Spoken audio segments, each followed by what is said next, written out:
Hola, ¿cómo están? Bienvenidos a Debates Actuales, este espacio donde nos proponemos pensar un poco más allá de lo inmediato. Y hoy vamos a hablar de algo que cambió mucho en los últimos años y que genera bastante debate, ¿no? El lugar de los expertos, de los que saben, de los que se formaron, de los que estudiaron, de los que investigan. Porque hay una escena muy común hoy. Hoy escuchás a cualquiera o ves a cualquiera hablar de medicina sin ser médico y con una autoridad, como también los que opinan de economía sin formación específica. Hablo del ciudadano común, porque también vemos otros que tienen pantalla. Alguien más analiza temas internacionales después que ve un par de videitos, ya es un experto en geopolítica. Ya te explica qué sucede en Irán. Ya te quiere explicar qué sucede en Centroamérica o cualquier lugar del mundo. Todo esto circula al mismo nivel que la palabra de quienes dedicaron años a estudiar esos temas. Entonces aparece una pregunta que incomoda. Acá te lo dice alguien que no es experto en nada, salvo que ha estudiado algunas cosas. Pero acá no te voy a hacer un podcast de medicina. ¿Ser experto todavía importa? Todas las opiniones valen lo mismo. Cuando digo el conocimiento tenía más autoridad, y siempre el que me conoce va a decir otra vez, caigo en la autorreferencialidad. Pero comento, estudié unos años comunicación social, tengo completas las carreras de historia, de geografía, actualmente transito educación especial.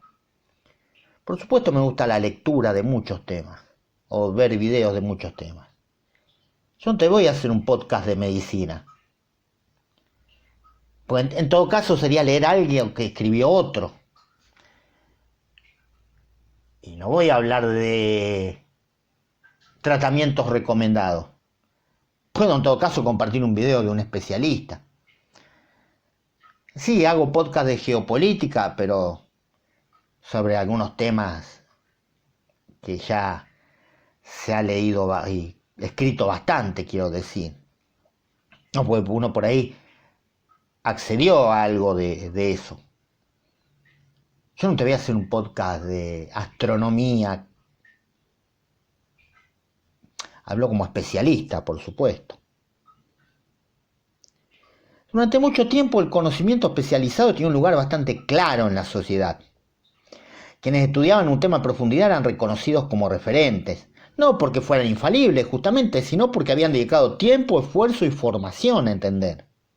Un médico, un docente, un investigador, un técnico eran voces autorizadas dentro de su área, y eso no es que impedía el debate, pero sí establecía una diferencia entre opinión y conocimiento fundamentado.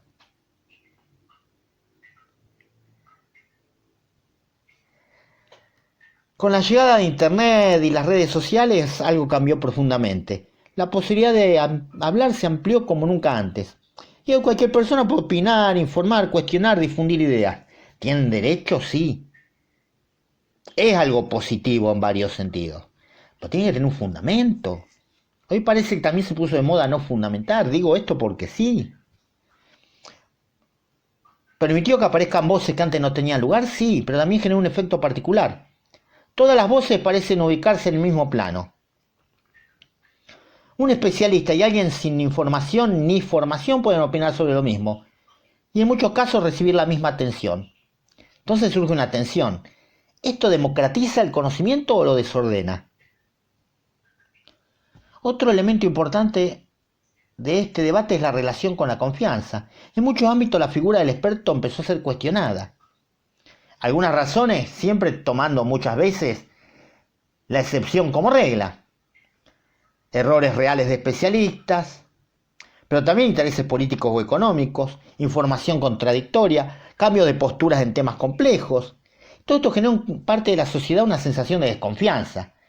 Y frente a esta desconfianza, algunas personas prefieren creer en experiencias personales, confiar en referentes cercanos o directamente cuestionar cualquier autoridad. Y esto genera otro riesgo, confundir escepticismo con rechazo total al conocimiento. Tal vez el problema no sea que más personas opinen. El problema aparece cuando se pierde una discusión y una distinción clave. No todas las opiniones tienen el mismo nivel de fundamento. Ya ha fallecido, pero mi opinión sobre cardiología no puede ponerse a la altura de la de Favaloro. ¿No? Me parece. Opinar es legítimo, todos podemos hacerlo, pero no es lo mismo una impresión personal que un conocimiento construido con estudio, evidencia y análisis. Y si todo vale lo mismo, parece una consecuencia, se vuelve más difícil distinguir entre lo que sabemos y lo que creemos saber.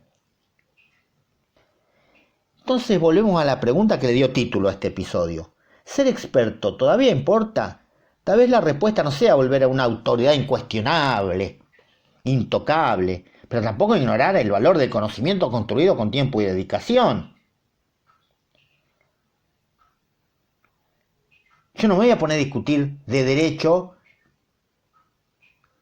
volviendo a que no son todos incuestionables, a personas, ni siquiera voy a reconocidos abogados de la televisión, de los medios, que conviven aquí en esta localidad, en Rufino,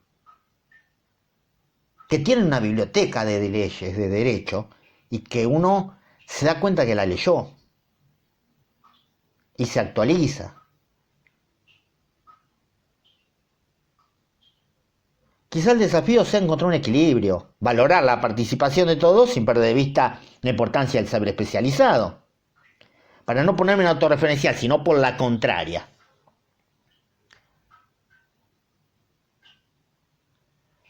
Si va a un medio de comunicación un abogado con 20 años de experiencia, que uno sabe que se informa, se actualiza, y voy yo a hablar de derecho, por eso te digo, autorreferencialidad por la negativa. La autoridad es de abogado. Yo puedo haber leído obviamente de derecho algún artículo, o escuchado a su vez o algún abogado. Hoy confiamos menos en los expertos, o simplemente confiamos ya en otro tipo de voces, o cualquier voz que anda dando vuelta por allí. Nos encontramos en el próximo episodio de Debates Actuales.